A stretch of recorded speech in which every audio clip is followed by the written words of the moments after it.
A very good morning to all students. In the last video of class 12 business studies, we discussed the two cases of financial leverage.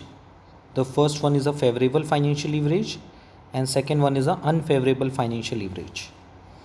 Favorable financial leverage is a condition when rate of return is more than the cost of debt, whereas an unfavorable financial leverage is a condition when cost of debt is more than the rate of return. And you know very well, an optimal capital structure will be attained when the proportion of debt and equity is such that it result is an increase in the value of equity share, that is increase in shareholder wealth. So the last topic which we discussed in the last video, that is a capital structure and cases of financial leverage, it will related to the financing decision of the business enterprises. Financing decision refers to the relative proportion of various sources of finance. A business has to decide the proportion of funds to be raised from sources which serves the purpose most effectively. So financing decision is a concern with how much finance is to be raised from which source. Now we will move to the next topic of this chapter, which are related to the investment decision. You know very well, the investment decision involves careful selection of the assets in which the fund are to be invested. There are basically two kinds of funds related to the investment decision, that is a long term and short term. A long term investment decision is called capital busting decision. It involves committing the finance on long term basis, whereas a short term investment are called working capital decision. These are concerned with the decision about the level of cash, inventory and receivable required to be held by the business for its smooth functioning. So today we will discuss in detail the component related to the investment decision. When we are talking about the investment decision, there are basically two kinds of decision, the capital busting decision and working capital decision. Capital busting decision is related to the fixed capital of the company and working capital decision is related to the working capital involved in the business. So let's discuss it. The fixed capital involves allocation of firm's capital to long-term assets of projects. Fixed assets are those which remain in the business for more than 1 year, usually longer, that is a plant and machinery, furniture and fixtures, land and building, etc. It provides the base for foundation of a business and absorbs the shocks of the business. यानी fix capital एक ऐसी capital होती है जो कि किसी भी business के long term assets and projects में इन्वेस्ट होती है. और फिक्स एसेट जो होती है वो जनरली बिजनेस में 1 साल से ज़्यादा तक के लिए इन्वेस्ट की जाती है. जैसे हम प्लांट एंड मशीनरी की बात करें, फर्नीचर एंड फिक्चर्स की बात करें, लैंड एंड बिल्डिंग की बात करें. फिक्स कैपिटल बिजनेस के लिए फाउंडेशन का काम करती है और बिजनेस को होने वाले फ्यूचर शॉक्स को ऑब्जर्व भी कर सकती है. The decision regarding investing in fix assets is also known as capital bursting decision. यानी जब भी हम फिक्स कैपिटल में इन्वेस्ट करने की बात करते हैं तो such kind of decision will be taken as the capital bursting decision. It includes investment in assets for acquisition, expansion and modernisation and replacement. और ये डिसीजन जनरली फिक्स एसेट्स में किया जाता है, जैसे कि हम किसी एसेट्स को एक्वायर कर रहे हों, उसको एक्सपेंड कर रहे हों, उसको मॉडर्नाइज कर रहे हों या फिर उसको रिप्लेस कर रहे हों. Fix asset should also be finance through the long term source of finance. ये बात आपको ध्यान रखनी ज़रूरी है कि फिक्स एसेट्स में हम पैसा तभी लगाते हैं जब हमारे पास long term source of finance होता है, यानी कि जब हमारे पास पैसा अवेलेबल हो तो वो लॉन्ग टर्म पीरियड के लिए हमारे पास अवेलेबल हो. That's so we can understand and we can invest the investment in the fixed assets. Next is the management of fixed assets. How we manage the fixed assets? Fixed capital. Management of fixed capital involves allocation of firm's capital to different projects or assets with a long term implication for the business. यानी कि अगर हम fix assets की management की बात करें कि how to manage the fix capital, तो फिक्स कैपिटल जनरली फर्म्स की कैपिटल को डिफरेंट प्रोजेक्ट्स और एसेट्स में लॉन्ग टर्म पीरियड के लिए इन्वॉल्व किया जाता है, लॉन्ग टर्म पीरियड के लिए एलोकेट किया जाता है. This decision affect the growth, profitability and risk of the business in the long run. और ये डिसीज़न हमारे बिजनेस के ग्रोथ पे, प्रॉफिटेबिलिटी पे एज वेल एज रिस्क पे बिजनेस को लॉन्ग टर्म वे में इफेक्ट करता है. The management of fix capital और इन्वेस्टमेंट और capital budget decision are important for the following reason. If we are talking about the investment in the fixed capital और the capital budgeting decision, सो इसकी importance हम खुद कुछ points में discuss कर सकते हैं जो डिस्कस किया गया है. So let's discuss it. The first one is long term growth. These decisions have bearing on the long-term growth of the business. The fund invested in long-term assets are likely to be yield return in future. These will affect the future prospects of the business. यानी कि long term growth की बात करें कि अगर कोई company अपना short term में नहीं बल्कि वो लॉन्ग टर्म यानी दूर का देख रही है, इट मीन्स लुकिंग फॉरवर्ड और काफ़ी फ्यूचर का सोच के चल रही है, तो उसके लिए capital budgeting decision is very important and very crucial decision. Because capital budgeting decision या फिर इन्वेस्टमेंट इन फिक्स कैपिटल एक ऐसा डिसीजन है जो बिज़नेस की लॉन्ग टर्म ग्रोथ को इफेक्ट करता है, क्योंकि हम इसमें different kinds of long term assets में इन्वेस्ट करते हैं और उससे मिलने वाला रिटर्न हमें फ्यूचर में मिलता है. The next one is a large amount of fund involves. These decisions result in a substantial portion of the capital fund being blocked in long-term projects. Therefore, these investments are planned after a detailed analysis is undertaken. This may involve decisions like where to procure fund from and at what rate of interest. So ये भी important part है कि जब भी हम fix capital में पैसे को इन्वेस्ट करते हैं तो वो लंबे समय तक उस इन्वेस्टमेंट में ब्लॉक हो जाता है वो पैसा. यानी अगर हम अपनी कैपिटल का कुछ पोर्शन लॉन्ग टर्म इन्वेस्ट करते हैं यानी फिक्स कैपिटल में इन्वेस्ट करते हैं तो वो एक लंबे समय के लिए उस प्रोजेक्ट्स के लिए उस एसेट्स में ब्लॉक हो जाता है.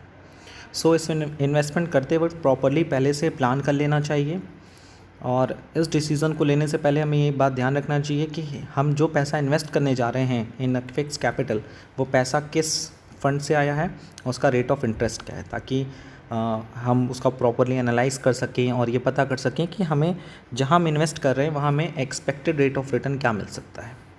The third one is a risk involve. Fix capital involves investment of huge amount. It affects the returns of the firms as a whole in long term. Therefore, investment decision involving fixed capital influence the overall business risk of the firm. If you are talking about the risk, so fixed capital में invest करना काफ़ी risky होता है क्योंकि इसमें हम invest करते हैं, काफ़ी ज़्यादा अमाउंट इन्वेस्ट करते हैं. तो पहली बात ह्यूज अमाउंट इन्वेस्ट होती है और लॉन्ग टर्म वे के लिए इसमें पैसा इन्वेस्ट होता है. सो लंबे समय के लिए वो पैसा ब्लॉक भी हो जाता है. सो रिस्क के पॉइंट ऑफ व्यू से देखा जाए तो ये बिज़नेस की ओवरऑल रिस्क को काफ़ी ज़्यादा इफेक्ट करता है. The fourth one, the irreversible decision. These decision once taken are not reversible without incurring heavy loss. abandoning a project after having investment is quite costly in terms of wastage of funds. Therefore, these decisions should be taken only after careful evaluation. अगर हम fix capital decision की बात करें तो fix capital decision is a very important decision because it is a irreversible decision, क्योंकि इस decision को बाद में रिवर्स नहीं किया जा सकता. इसे हम रिवर्स तभी कर सकते हैं जब हम हैवी लॉस बियर करने के लिए प्रिपेयर हों. सपोज़ अगर हमने किसी प्रोजेक्ट में पैसा इन्वेस्ट कर दिया for long term purpose, but due to some reason हम उस प्रोजेक्ट में पैसा इन्वेस्ट नहीं करना चाहते, तो अगर हम उस पैसे को विड्रॉ करेंगे तो पहली तो बात, जितना पैसा हमने इन्वेस्ट किया है वो पूरा रिटर्न आने के चांसेस काफ़ी कम होते हैं. दूसरा ये लॉस होता है कि जितने महीने या जितने दिन के लिए मैंने उसमें पैसा इन्वेस्ट किया है उतने महीने का मुझे कोई इंटरेस्ट या कोई भी रिटर्न नहीं मिलता. सो अगर हम बात करें तो fix capital decision is very important decision for every businessman because इसमें पैसा जो होता है वो लॉन्ग टर्म पर्पज़ के लिए इन्वेस्ट किया जाता है और इसमें हम long term implications and long term growth को देखकर पैसे को इन्वेस्ट करते हैं. So they are basically 4 reason which proves the importance of the capital bursting decision or the fixed capital decision. That is a long term growth. Second is a large amount of fund involved. Third one is a risk involved, and number 4 is the irreversible decision. The next topic of this chapter, that is a factor affecting the requirement of fixed capital. जब हम fix capital की requirement की बात करते हैं यानी एक firm को कितनी फिक्स कैपिटल की ज़रूरत पड़ती है, यू नो वेरी वेल कि जब हम पैसा अरेंज करते हैं, प्रोक्योर करते हैं तो प्रोक्योर करते समय we decide the nature of the capital structure, कि कितना पैसा ओनर से आएगा, कितना पैसा बोरोड से आएगा। उसी तरह से जब हम पैसे को इन्वेस्ट की बात करते हैं तो इन्वेस्ट करते समय हमारे दो ऑप्शन होता है, we have a two option, कि हम पैसे को फिक्स कैपिटल में इन्वेस्ट करें कि वर्किंग कैपिटल में। सो जब हम वर्किंग कैपिटल में इन्वेस्ट करते हैं पैसे को, तो वहाँ पे भी कुछ फैक्टर्स होते हैं जो हमें वर्किंग कैपिटल में इन्वेस्ट करने के लिए अफेक्ट करते हैं, एज वेल एज जब हम पैसे को फिक्स्ड एसेट्स में इन्वेस्ट करते हैं या किसी प्रोजेक्ट्स में या एसेट्स में लॉन्ग टर्म वे के लिए इन्वेस्ट करते हैं। सो कुछ फैक्टर ऐसे होते हैं जो हमारे उस डिसीजन को इफेक्ट करते हैं। So the main factor affecting the requirement of fix capital are discuss पहलो। The number one is the nature of business. The type of a business has a bearing upon the fixed capital requirements. A trading concern needs lower investment in fixed assets compared with a manufacturing organization, since it does not require to purchase plant and machinery etc. If we are talking about the nature of the business, so you know very well, business का जो nature है वो कहीं ना कहीं हमारे fix capital के requirement को डिटरमाइन करता है। अगर एक ट्रेडिंग कंसर्न है जहाँ सामान को ख़रीदना है और तुरंत बेच देना है, वहाँ कोई प्रोडक्शन की बात ही नहीं है, सो वहाँ फिक्स कैपिटल की ज़्यादा ज़रूरत नहीं होती। लेकिन अगर हम मैन्युफैक्चरिंग कंसर्न की बात करें जहाँ सामान को बनाना है एंड देयर आफ्टर उसको बेचना है, तो मैन्युफैक्चरिंग कंसर्न के बेसिस पे फिक्स कैपिटल की रिक्वायरमेंट ज़्यादा होती है, क्योंकि उसको लैंड एंड बिल्डिंग की ज़रूरत है, उसे प्लांट एंड मशीनरी की ज़रूरत है। So for the manufacturing concern fix capital की रिक्वायरमेंट ज़्यादा होती है, as well as for the trading concern को लोअर इन्वेस्टमेंट की ज़रूरत होती है फिक्स कैपिटल में। The second one is the scale of operation. A larger organisation operating at a larger scale needs higher investment in fix assets as compare to the small organisation. यानी अगर हम business की scale को measure करें, means उसका business का size क्या है, अगर उस बिज़नेस का साइज़ काफ़ी बड़ा होता है तो वहाँ पे उसे हायर फिक्स कैपिटल की आवश्यकता होती है। Whereas if you are talking about the small companies, small organisation, तो वहाँ पर फिक्स कैपिटल का इन्वेस्टमेंट की वैल्यू कम होती है। सो बिज़नेस का स्केल लार्ज एंड स्मॉल भी हमारे फिक्स कैपिटल के डिसीजन को इफेक्ट करता है। The third one is the choice of techniques.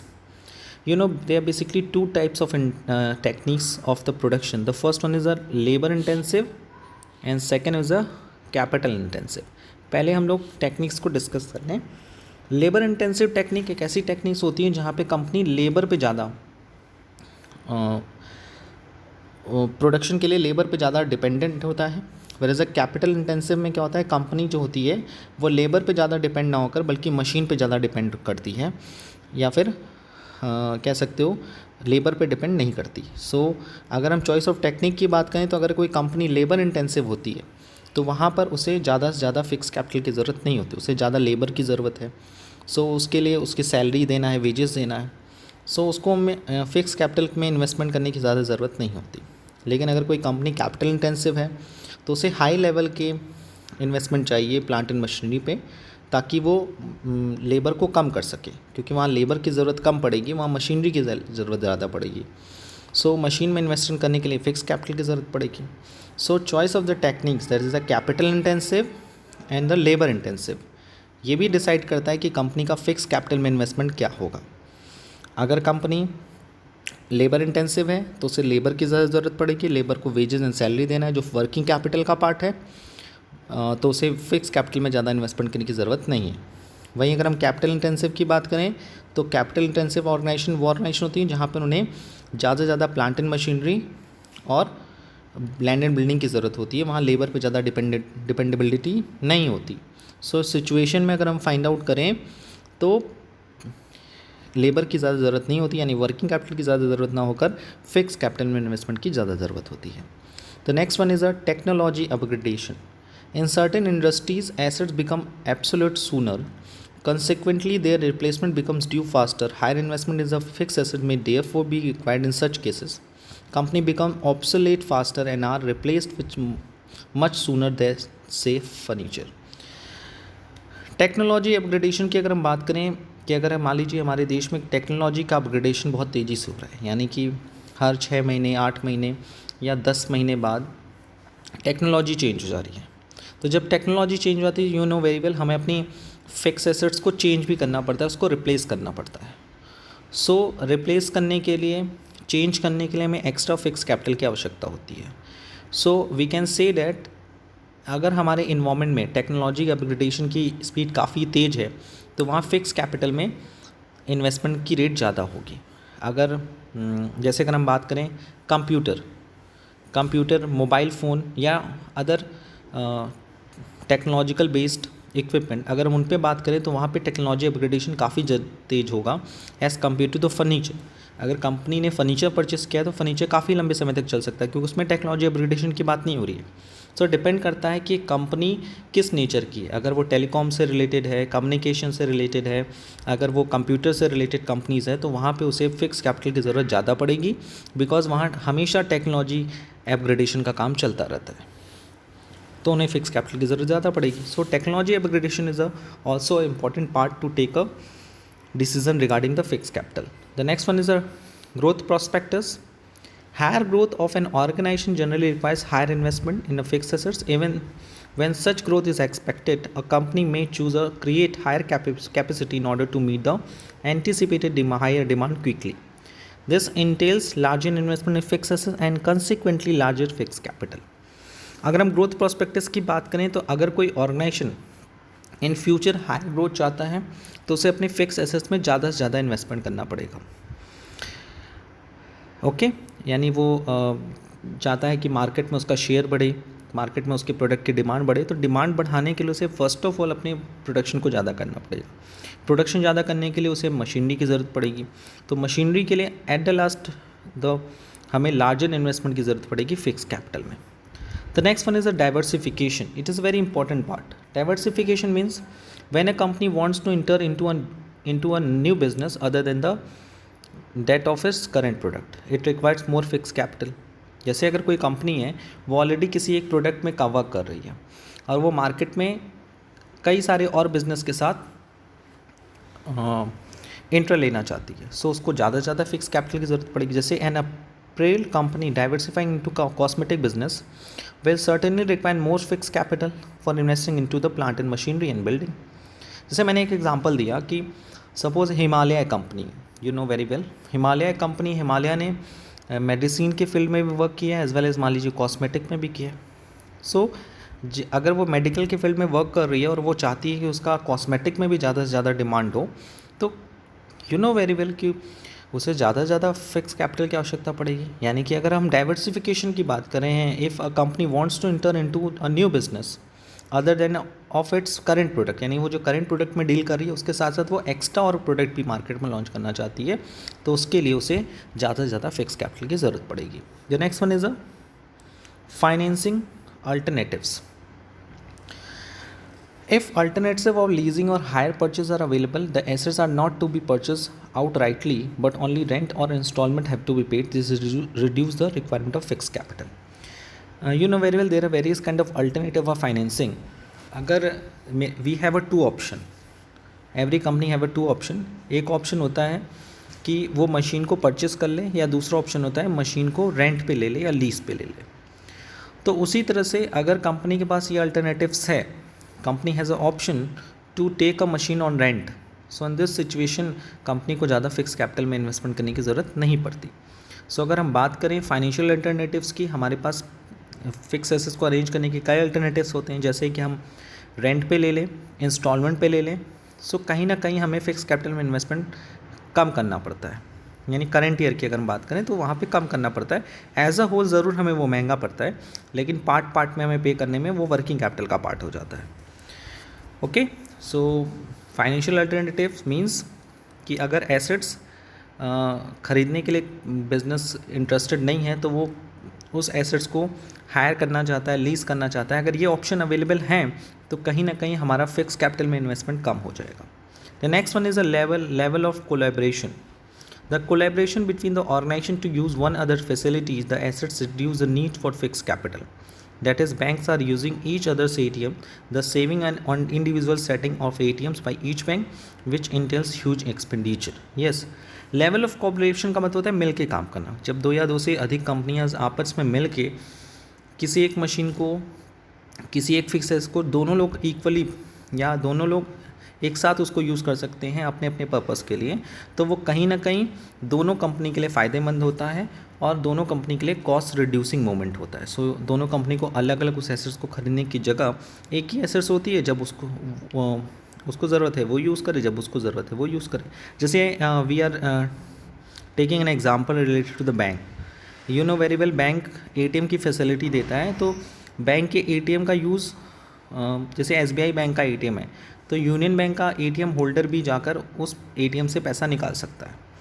सो कहीं ना कहीं ऐसी कोई बाउंडेशन नहीं होती कि SBI बैंक का अकाउंट होल्डर SBI के ATM से ही पैसा निकाल सकता है और यूनियन बैंक के ATM से ही पैसा निकल सकता है। सो अगर ऐसा सोचिए तो हर जगह पर इतने ज़्यादा ATMs होते हैं, हर बैंक के अपने अपने ATMs होते हैं, तो हर बैंक को अपना अलग अलग ATM मशीन ख़रीदना पड़ता, अलग अलग उसको इंस्टॉल करना पड़ता, अलग अलग उसको फैसिलिटेट करना पड़ता, मॉनिटर करना पड़ता, तो कहीं ना कहीं सारे बैंक्स की जो कॉस्ट होती है वो काफ़ी बढ़ जाती।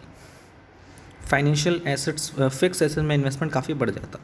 जहाँ वो 50 ATM के साथ एक सिटी में वर्क कर सकते हैं, वहाँ उन्हें लगभग 500 ATM भी लगाना पड़ सकता था अगर ईच बैंक की अगर हम बात करें। सो लेवल ऑफ कोलेब्रेशन मतलब क्या होता है कि ऑर्गेनाइजेशन अपनी फैसिलिटी को दूसरे को यूज़ करने को देता है और दूसरा वाला भी अपनी एसेट्स को दूसरे ऑर्गेनाइजेशन को यूज़ करने को देता है। सो बेसिकली ATM का यूज़ क्यों हो रहा है? कंपनी की फैसिलिटी को, बैंक की फैसिलिटी को लोगों तक पहुंचाने के लिए हो रहा है। सो लेवल ऑफ कोलेब्रेशन कहीं ना कहीं, यानी मिल के काम करना, कहीं ना कहीं फिक्स कैपिटल में इन्वेस्टमेंट को कम करता है। Now we will move to the next topic, that is a working capital. You know very well, if a company wants to invest the money, it has a two option, that is a investment in the fixed capital and number two is the investment in working capital. So working capital decision is also an important decision as related to as compared to the fix capital decision. यानी कि अगर company investment decision लेती है तो fix capital में invest करना भी उतना ही ज़्यादा इंपॉर्टेंट होता है जितना कि वर्किंग कैपिटल में इन्वेस्टमेंट करना होता है। So let's we discuss the working capital. So working capital means the portion of capital which is invested in current assets. The terms working capital means gross working capital और net working capital. यानी working capital का मतलब ये होता है, basically अगर हम working capital की बात करें तो एक कैपिटल का वो पार्ट, बिज़नेस की कैपिटल का वो पार्ट जो बिज़नेस में वर्किंग मोड में इन्वेस्ट होता है। और जनरली हम अगर बात करते हैं वर्किंग कैपिटल को तो उसको हम करंट एसेट्स कहते हैं, लेकिन वर्किंग कैपिटल को दो पार्ट में डिस्ट्रीब्यूट किया जाता है। That is number one is a gross and number two is a net working capital. What is a gross working capital? Gross working capital means current assets and net working capital means current assets minus current liabilities. So I hope it is clear. Gross working capital equals to the total of current assets and net working capital means the current assets minus current liabilities. So we can say the formula, the net working capital equals to current assets minus current liabilities. So what is current assets? You know very well. The term current assets refers to those assets held in a business which can be converted into the form of cash within a period of 1 year. These assets are more liquid but less profitable. Example of current assets in order of liquidity, that is cash in hand, cash in bank, marketable securities, bills receivable, debtors, fixed assets, finished goods, inventories, work in progress, raw materials and prepaid expenses. यानी current assets वो assets होती हैं जो business में involve होती हैं और उसे हम 1 साल के अंदर कैश में कन्वर्ट कर सकते हैं। And this definition is already discuss in the accountancy class 11th कि what is current asset, any asset which are converted into cash within 1 year which is known as current assets. और ये assets ज़्यादा liquid होती है, liquid form में होती है। और उसका एग्जांपल देखें तो cash, bank, marketable securities, bills receivables, debtors, finished goods, inventory, work in progress, raw material and prepaid expenses. So next one is a current liability. Current liability, it refers to those liability which are to be paid off during the time span of 1 year. These are to be paid out of the current assets. Current assets, current liabilities क्या होती है कि कोई भी liability जिसे हमें 1 साल के अंदर पे करना है, यानी टाइम स्पैन क्या होता है 1 साल का, यानी करंट अकाउंटिंग पीरियड में जो पैसा हमें दूसरों को देना है, that is known as current liability. Okay, and ये हम पैसा कहाँ से देते हैं, अपनी करंट एसेट में देते हैं. Current liability consist of the sundry creditors, bills payable, bank overdraft, outstanding expenses. The next topic is operating cycle. What is operating cycle? देखिए, operating cycle means it is a time duration for procurement of raw material to sales realisation. यानी कि operating cycle एक ऐसा time duration होता है जो कब से स्टार्ट होता है, रॉ मटेरियल के प्रोक्योरमेंट से सेल्स के रिलेशन पे. यू नो कि जब भी हम कोई प्रोडक्ट खरीदते हैं, जब हमारे पास कैश होता है, तो first of all we purchase the product. उस प्रोडक्ट को ख़रीदने के बाद फिर हम उससे रॉ मटेरियल्स परचेज करते हैं. रॉ मटेरियल के बाद वो गुड्स वर्क इन प्रोग्रेस, फिर फिनिश गुड्स, फिर उसको सेल करते हैं. सो ऑपरेटिंग पीरियड मतलब सामान को रॉ मटेरियल में ख़रीदने से लेकर उसको बेचने तक, यानी जब पैसा में रियलाइज़ हो जाए, which is known as operating cycle. यानी what is operating cycle? Operating cycle is a time duration from procurement of raw material to sales realisation. It is a time gap between production of goods and realization of sales. The operating cycle is different for different firms depending upon their size and nature of the business. Yes, कि हर business का size और nature ये decide करता है कि उसका operating cycle क्या होता है. जनरली अगर हम बात करें तो हर बिज़नेस का जो ऑपरेटिंग साइकिल होता है वो 1 साल का है, उससे ज़्यादा का नहीं होता. लेकिन ऑपरेटिंग साइकिल का जो साइज़ है, यानी मंथ, वो कितने मंथ का होगा, वो कितने टाइम का होगा, वो डिपेंड करता है बिज़नेस के साइज़ एंड नेचर पे. जैसे for example, manufacturing firms operating cycle में be different from a trading concern. यानी अगर मैन्युफैक्चरिंग कंसर्न की बात करेंगे तो उसका ऑपरेटिंग साइकिल बड़ा होगा क्योंकि उसको सामान बनाना होगा, देर आफ्टर उसको बेचना होगा.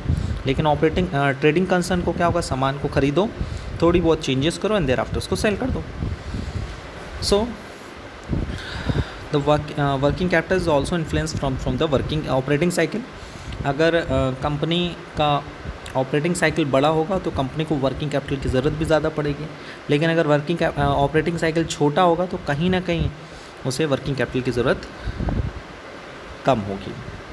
The next one is a factor affecting the working capital requirement. So let's discuss it. The number one, nature of business. A trading organization and a service industry firm usually needs a smaller amount of working capital as compared to the manufacturing organization. यानी अगर trading concern है तो उसे कम working capital की ज़रूरत पड़ेगी, लेकिन manufacturing concern को ज़्यादा से ज़्यादा रॉ मटेरियल की ज़रूरत पड़ेगी, ज़्यादा लेबर की ज़रूरत पड़ेगी, तो उसे वर्किंग कैपिटल की ज़रूरत ज़्यादा पड़ेगी. The next one is the scale of operation. अगर कोई भी बिज़नेस लार्ज लेवल पे, बड़े लेवल पे प्रोडक्शन कर रहा है तो उसे large amount of working capital की ज़रूरत पड़ेगी. और अगर कोई बिज़नेस स्मॉल स्केल पर, लोअर स्केल पर प्रोडक्शन करता है, मैन्युफैक्चरिंग करता है, तो उसे वर्किंग कैपिटल की ज़रूरत कम पड़ेगी. The next is the business cycle.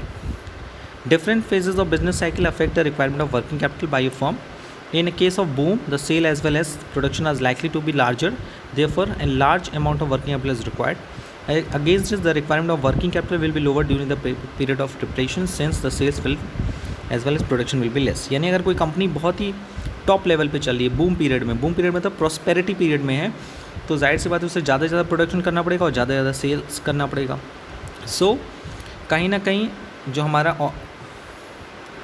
हमारा जो बिज़नेस साइकिल है, यानी बूम पीरियड, प्रॉस्पेरिटी और डिप्रेशन हमारे वर्किंग कैपिटल के अमाउंट को डिसाइड करता है. यानी अगर वो प्रॉस्पेरिटी पीरियड में है तो उसे ज़्यादा वर्किंग कैपिटल की ज़रूरत पड़ेगी, डिप्रेशन में है तो उसे कम वर्किंग कैपिटल की ज़रूरत पड़ेगी. The next one is a seasonal factor. अगर सीज़न चल रहा है तो वहाँ पे उसे ज़्यादा से ज़्यादा प्रोडक्शन करना पड़ेगा, और सीज़न नहीं चल रहा है तो उसे प्रोडक्शन कम करना पड़ेगा. If you are talking about the seasonal, जैसे फॉर एग्जांपल वुलन क्लॉथ्स की डिमांड ज़्यादा कब होती है, विंटर में. सो विंटर में सब वुलन क्लॉथ का प्रोडक्शन भी ज़्यादा चाहिए. सो सिचुएशन में वर्किंग कैपिटल की ज़्यादा ज़रूरत पड़ेगी. प्रोडक्शन साइकिल, जैसे मैंने आपको बताया कि अगर प्रोडक्शन साइकिल या ऑपरेटिंग साइकिल, क्योंकि operating cycle means the time gap between the production of goods and realisation of sales. तो अगर प्रोडक्शन साइकिल बड़ा होगा तो उससे ज़्यादा वर्किंग कैपिटल की ज़रूरत पड़ेगी. और अगर प्रोडक्शन साइकिल कम होगा, यानी ऑपरेटिंग साइकिल का पीरियड कम होगा, तो उसे कम रॉ मटेरियल की ज़रूरत पड़ेगी. क्रेडिट अलाउड, ये भी काफ़ी इंपॉर्टेंट पार्ट है. What is credit allowed? Different firm allowed different credit terms to their customer. This depend upon the level of competition that a firm faces, upon the level of competition as well as the credit worthiness of their clients. A liberal credit policy result in higher amount of debtors, increasing requirement of working capital. यानी अगर हम market में ज़्यादा से ज़्यादा credit allowed करें, credit allowed मतलब लोगों को क्रेडिट देना, उधार देना। अगर हम ज़्यादा से ज़्यादा लोगों को उधार देंगे तो ज़्यादा से ज़्यादा डेटर बनेंगे हमारे। वो डिपेंड करेगा कंपटीशन में। अगर मार्केट में कंपटीशन बहुत ज़्यादा है, सामान बिक ही नहीं रहा है, तो हम कोशिश करते हैं कि सामान कैश में बिक जाए, उधार में बिक जाए ताकि something is better than nothing. So credit allow करते हैं। सो मार्केट में अगर कंपटीशन ज़्यादा है तो क्रेडिट अलाउ करना ही पड़ता है। सो वहाँ मुझे ज़्यादा वर्किंग कैपिटल की ज़रूरत पड़ती है। वहीं डिपेंड करता है क्रेडिट अवेल पे। अगर मार्केट में क्रेडिट मिल रहा है तो हमारी वर्किंग कैपिटल भी क्या होती है, रिक्वायरमेंट कम होती है। यानी हमें मार्केट से क्रेडिट मिल रहा है तो हमें वर्किंग कैपिटल की ज़रूरत कम पड़ती है। यानी हमें ऐसे लोग भी हैं जो मुझे क्रेडिट दे सकते हैं। सो इन दिस सिचुएशन सप्लायर अगर हमें क्रेडिट दे रहा है, क्रेडिट मतलब क्रेडिट पे सामान दे रहा है, तो हमें वर्किंग कैपिटल की ज़रूरत कम पड़ेगी, क्योंकि हम उस गुड्स उस रॉ मटेरियल से प्रोडक्ट बनाकर बेच के पैसा आकर फिर उस पैसे को पे कर सकते हैं। The next one is the availability of raw materials. अगर रॉ मटेरियल ईज़िली और आसानी से अवेलेबल है तो हमें स्टॉक कम रखने की ज़रूरत पड़ती है। हम ज़्यादा से ज़्यादा ओवर स्टॉक रखने की ज़रूरत नहीं है, क्योंकि वो रॉ मटेरियल आसानी से मिल जाएगा, तो वहाँ वर्किंग कैपिटल की ज़रूरत कम है। लेकिन अगर कोई रॉ मटेरियल ऐसा है जिसकी अवेलेबिलिटी नहीं है, जो स्केयर नेचर का है और not readily available, so in this situation हम उसका हाई स्टॉक मेंटेन करना पड़ता है। The next is time lag. ये टाइम लैग क्या है, please listen carefully. It is also known as the lead time, and it's an important factor to how much working capital is required. The time lag is time taken between the placement of order and actual receipt of material. ये बात याद रखिएगा।